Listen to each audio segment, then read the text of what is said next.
selamat datang kembali di channel Borneo Trader. Di video kali ini saya akan menganalisa untuk perkembangan pergerakan dari grup karya dan beberapa yang di request. Yang pertama ada WG, kedua Witon, ketiga WSBP, keempat WSKT, kelima Wika, keenam ADI, ketujuh PTPP, ke-8 JSMR, ke-9 KRAS, ke-10 ADCP, ke-11 Jikon, dan terakhir Kobek. Langsung saja ke yang pertama, ada WG yang ditutup di harga 134 sama harga penutupan hari sebelumnya. Kalau di transaksi asing, net buy. Kalau dia bokar semarinya, hampir sama aja antara akumulasi dan distribusi. Langsung saja ke teknikal. Secara teknikal, WG lagi konsolidasi dan kelihatannya konsolidasinya volume juga mulai meningkat di area bawah ya semenjak 4 minggu yang lalu. Sebelum diturunkan volumenya kecil-kecil, mulai ada akumulasi nih. Kayaknya ya. Yang penting kondisi seperti ini WG jangan sampai tutup di bawah 128.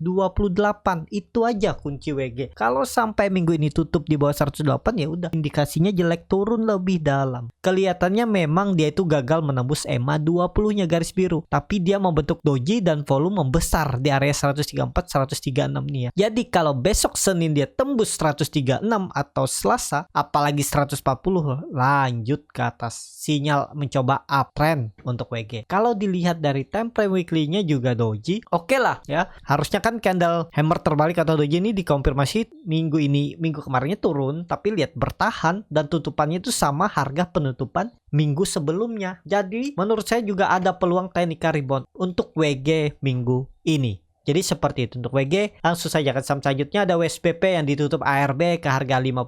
Kalau dia transaksi asing net sell. Kalau dilihat dari broker summary-nya WSBP didistribusi. Langsung saja ke teknikal. Secara teknikal WSBP indikasinya kalau ada yang kebeli di ARB ya biasanya kan suka tuh nitip sendal. Pokoknya kalau dia ARB lagi atau mendekati 53, 52 tuh pokoknya jangan sampai ARB lagi lah. Kalau misalnya Senin besok dia terus turun sampai mendekati harga ARB-nya mungkin di 52 atau 53 ya. Kalau 52 ya udah teman-teman siap-siap exit aja. Ya resiko terburuknya tuh. Kalau masih berharap ya harus siap dengan resiko terburuknya dia ke 50 dan mungkin nggak bangun dalam waktu dekat, itu resikonya. Siap nggak? Kalau siap boleh. Tapi kalau Bapak Ibu takut ragu, besok Senin perhatikan aja kalau sampai dia turun ke 52, 53 tuh coba stop loss saja dulu daripada ke 50 ya. Rugi 6% itu ya anggap aja rugi, nggak masalah 6%, nggak nyampe 10%, 20% kan ideal aja. Jangan lihat nominalnya, tapi lihat persentasenya. 5% tuh kecil. Tapi kalau Bapak Ibu lihat nominal uangnya mungkin pas masuknya besar, nominal uangnya besar ya segitu. Tapi kan cuman 5% dari total yang dibelikan WSBP. Jadi kalau Bapak Ibu cut loss itu misalnya 5%, 6%, Bapak Ibu bisa pilih saham lain yang untuk menutup kerugiannya. Misalnya pilih big cap yang ada potensi ke atas ya udah. Kalau 6% sangat mungkin di big cap mungkin 1-2 minggu kan. Ya udah itu nutupnya. Daripada Bapak Ibu berharap tapi terus di bawah turun tiba-tiba ke 50 dan lengket. Nah, itu resiko terburuknya.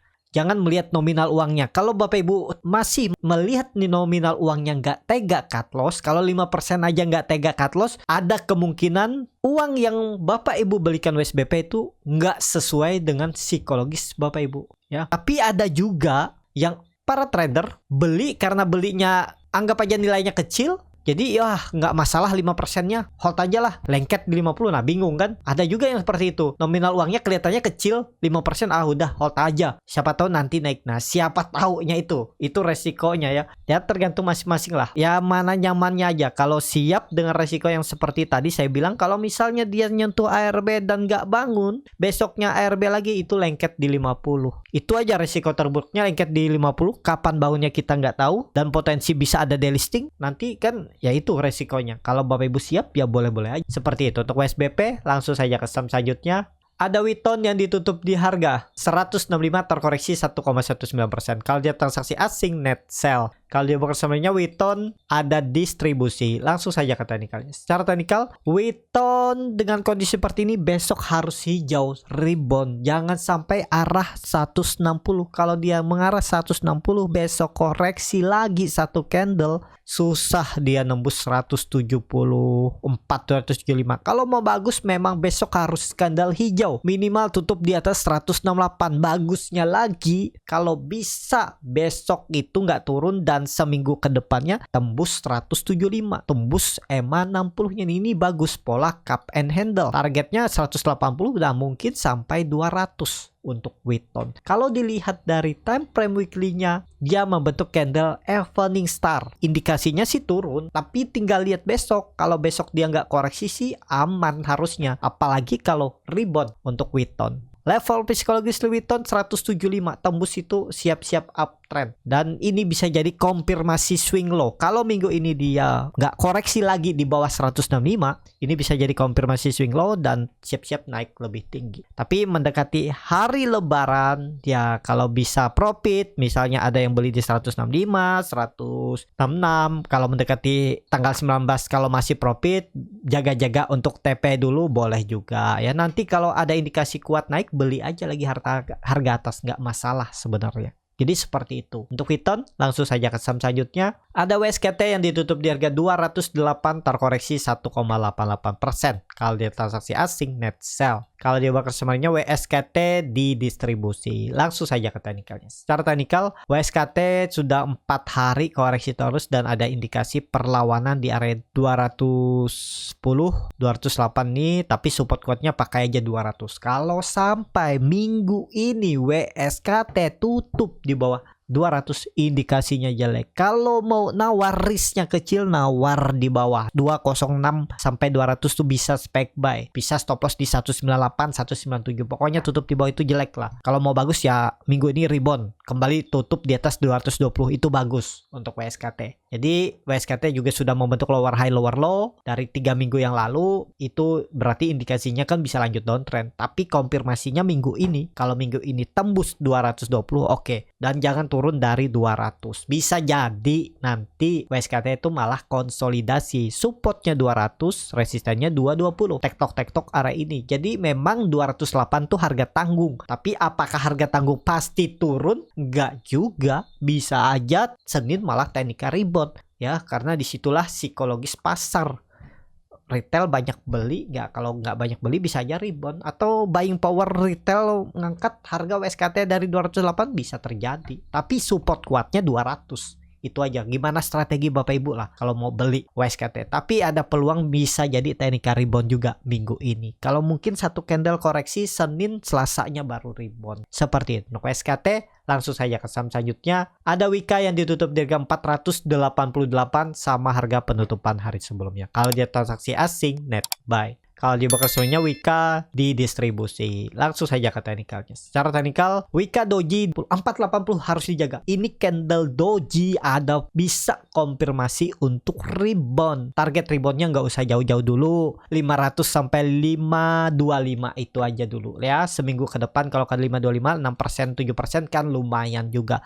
Pokoknya jangan tutup di bawah 480 untuk Wika minggu ini. Kalau sampai Senin Selasa dia turun dari bol 480, itu indikasinya udah sinyal kurang bagus. Harusnya candle doji ini dikonfirmasi dengan candle hijau, rebound tipis atau sekalian rebound tebal sampai 500 naik cukup tinggi, karena kelihatannya ada volume besar di area bawah. Cuman kita belum tahu nih volumenya nih apakah distribusi atau ada akum, ya tinggal konfirmasinya Senin harus rebound kalau memang ini ada akumulasi. Seperti itu untuk Wika. Langsung saja ke saham selanjutnya. Ada Adi yang ditutup di harga 408 sama harga penutupan hari sebelumnya. Kalau dia transaksi asing, net sell. Kalau di broker sebenarnya Adi ada akumulasi. Langsung saja ke teknikalnya. Secara teknikal, Adi lagi konsolidasi. Hari Rabu dia coba naik namun gagal dan terkoreksi. Mungkin ada yang profit taking karena dekat libur. Jadi tetap masih bisa spec buy nih. Kalau Adi dikasih koreksi ke 400 tuh bisa spec buy, atau dojinya ini udah nekat aja spec buy karena dilihat dari semenjak Februari 2023 dia baru retest. Jadi kalau satu candle lagi retest nggak masalah, yang penting Adi jangan turun atau tutup di bawah 390. Kasih toleransi 390. Dari harga sekarang berarti 18 poin. Kalau dia turun 18 poin itu indikasinya jelek untuk Adi. Jadi seperti itu. Untuk Adi, langsung saja ke saham selanjutnya. Ada PTPP yang ditutup di harga 565, terkoreksi 1,73%. Kalau dia transaksi asing, net buy. Kalau di broker summary-nya PTPP di distribusi. Langsung saja ke teknikalnya, PTPP lagi uji support 550. Dengan kondisi seperti ini, kalaupun satu candle lagi koreksi nggak masalah. Harusnya kalau mau aman ya harus ada technical rebound, harus ada candle hijau atau candle doji di area 1-2 hari ke depan. Dia itu minggu kemarin gagal menembus 600, tapi ada peluang menguji lagi sekali lagi minggu ini. Tinggal lihat Senin dan Selasa rebound nggak?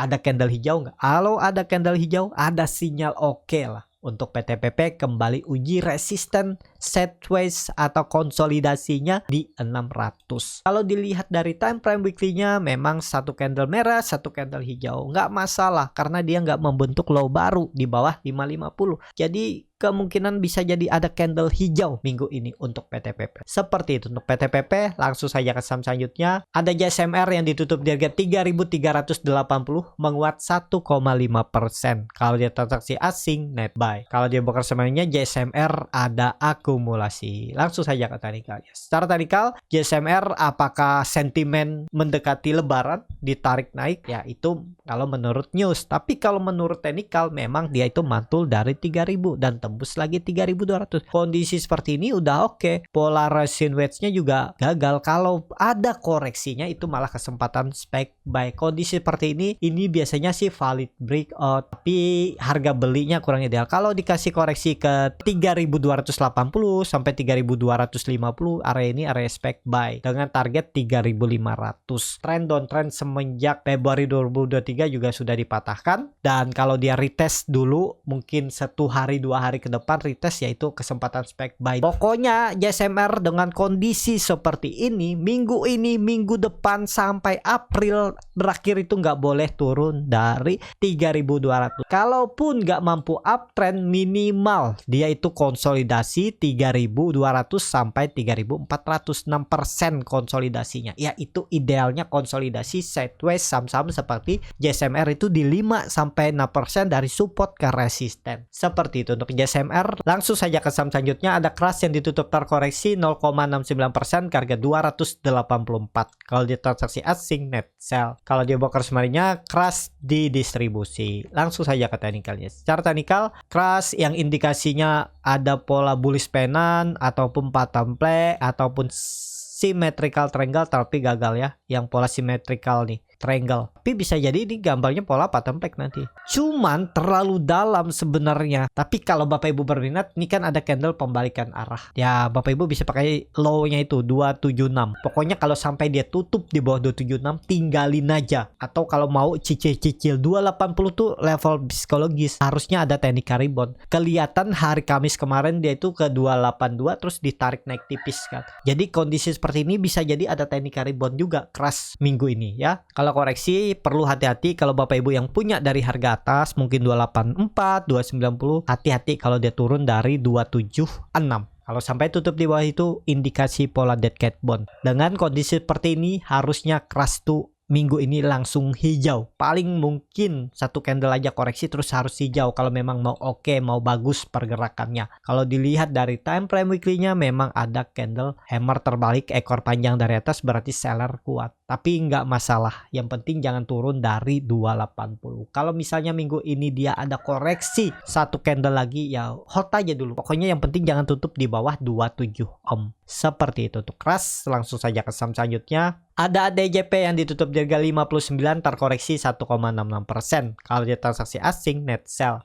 Kalau di broker summary-nya ADCP ada distribusi. Langsung saja ke teknikalnya. Secara teknikal, ADCP lagi di area psikologis, jangan turun dari 5756. Pokoknya kuncinya ya 60 itu. 5756 tuh level psikologisnya, turun dari itu lemah. Harusnya pun kalau kondisi seperti ini nggak turun sampai lebih dari 58. Koreksinya mungkin satu candle aja 58. Habis itu hijau lagi. Itu. Tapi dengan kondisi seperti ini lebih baik ya kalau nekat beli ya bisa, atau wait and see lah, atau pilih saham besarnya aja WSKT, Wika, ADI, PTPP ya. Tapi kalau suka ADCP ya boleh-boleh juga. Tapi level psikologisnya tadi hati-hati 57, 56 tuh harus jangan ke area itulah. ke harga tersebut. Seperti itu untuk ADCP. Langsung saja ke saham selanjutnya, ada Jikon yang ditutup di harga 123 menguat 2,5%. Kalau dia transaksi asing net sell. Kalau dia broker semuanya Jikon hampir sama antara akumulasi dan distribusi. Langsung saja ke teknikalnya. Secara teknikal Jikon dah di atas 120 lagi, dia membentuk higher low. Dengan kondisi seperti ini dia udah 3 kali gagal menembus 125-nya dan kebetulan di situ ada EMA 60 garis hitam. Apakah bisa spec buy kondisi seperti ini? Ya yang penting jangan tutup di bawah 116, itu aja kunci Jikon. Jikon sudah tembus resistennya 120 dengan volume yang cukup besar saat koreksi volume kecil. Cuman sayangnya yang membuat takut, ragu-ragu itu ada ekor panjang dari resisten. Berarti kan seller ada masih di atas. Apakah memang nggak boleh naik, atau dia coba-coba naik dikit, retail beli atas, nanti malah dijual-jualin di distribusi. Tapi dengan kondisi seperti ini mestinya jangan turun dari 116 itulah EMA 20-nya. Kalau dia turun di area ini udah gagal. Dari harga sekarang berarti sekitar 7% stop loss-nya. Targetnya kemana kalau tembus 145 itu arah untuk Jikon. Tapi Jikon ini dari bawah ya, bottom. Bisa jadi ini double bottom. Nah ini hati-hati pokoknya. 118, 116 tuh udah jelek. Kalau dia trend uptrendnya ini patah, siap-siap pola dead cat bond. Targetnya ke 100 lagi. Tuh, kalau siap dibawa ke 100 dari 116 ya silahkan di hot. Kalau nggak siap stop loss dulu 7%. Seperti itu. Langsung saja ke saham selanjutnya. Ada KOBEK yang ditutup menguat 6,6% ke harga 256. Kalau dia transaksi asing net buy. Kalau dia broker semuanya KOBEK ada distribusi. Langsung saja ke teknikal. Secara teknikal KOBEK setelah ARB 3 hari kemudian dia bangun dari RB dan membentuk candle bullish engulfing dan ada volume besar. Dengan kondisi seperti ini sebenarnya simple. Membuat supportnya di mana? Supportnya pakai aja 240. Candle bullish engulfingnya nih pakai aja low-nya. Bisa nggak beli harga sekarang? Ya kalau ditanya bisa. Yang penting siap nggak stop loss di bawah 240, di 232 10%. Targetnya kemana? Targetnya ya nutup gapnya ini 290 sampai 300. Risk reward 1 banding 1,5. Kalau berminat seperti ini boleh, atau tunggu dia koreksi dulu. Mungkin koreksi 3% 4%, coba spec buy biar risknya lebih kecil. Kalau dia koreksi 4%, berarti cut loss Bapak Ibu kan cuma 6%. Ideal itu untuk scalping ODT ataupun swing saham-saham lapis 3. Jadi seperti itu. Cukup sampai di sini video kali ini. Terima kasih untuk Bapak Ibu dan teman-teman yang sudah menonton video ini sampai selesai. Apabila channel Borneo Trader ini bermanfaat dan bisa menjadi bahan pertimbangan Bapak Ibu dalam membeli, menyimpan, dan menjual sahamnya, bisa klik tombol subscribe dan nyalakan lonceng notifikasi. Ada kritik, saran, ataupun pertanyaan, bisa langsung tinggalkan di kolom komentar. Dan bagi Bapak Ibu dan teman-teman yang baru belajar trading, masih bingung memilih saham, bingung membuat trading plan, bisa join trading bersama Borneo Trader. Nanti dipilihkan saham-sahamnya dan dibuatkan trading plannya beserta chartnya dan juga free konsultasi portofolio. Kalau tertarik, DM Instagram Borneo Trader. Sampai ketemu, tetap semangat dan semoga bisa terus cuan.